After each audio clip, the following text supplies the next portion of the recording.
ఇక్కడ బోయమడుగుల గ్రామానికి బైరెడ్డి వాళ్ళ కుటుంబం దగ్గర ఆవులు మేపటానికి వచ్చాడండి. అంటే ఒక గోకాపరిగా వచ్చాడు ఆయన.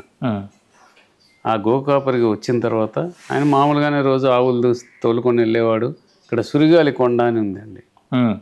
ఆ సురిగాలి కొండలో ఒక పెద్ద బండ లాగా ఉంటుంది, ఒక పేటులాగా. ఆ రోజు ఆవులు కాసుకుంటుండేవాడు. అక్కడ కూర్చొని ఆయనకి అప్పటికి ఏమీ తెలియదు. చిన్నపిల్లలకి ఏం తెలుస్తుంది చెప్పండి. అక్కడ కూర్చున్నాడు. ఏదో తెచ్చుకున్నది సర్ది తింటాం, కూర్చోవటం, కాసేపు నిద్రపోవటం, సాయంత్రం మళ్ళీ గోవుల్ని ఇంటికి తీసుకురావటం.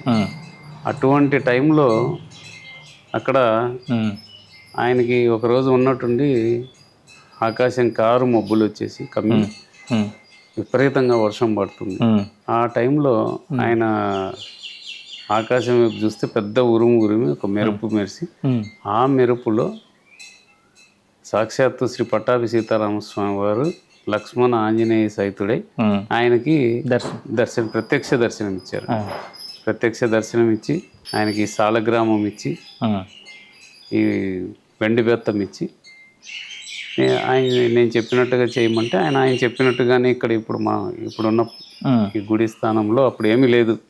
ఇక్కడ ఒక గుంత దవ్వి అది పెట్టేసి ఆ సాలగ్రామం కొత్త కొండలో పెట్టి పూర్తి చేసి ఆ వెండి బెత్తం తీసుకుని కూర్చొని రోజు రామనామ స్మరణ చేసుకుంటూ ఉండేవాడు. అట్లా కొంతకాలానికి ఆయన ఏదో ఆయన దొరికింది తీసుకురావటం, నైవేద్యం పెట్టడం స్వామికి, ఇట్లా చేస్తూ ఉండేవాడు.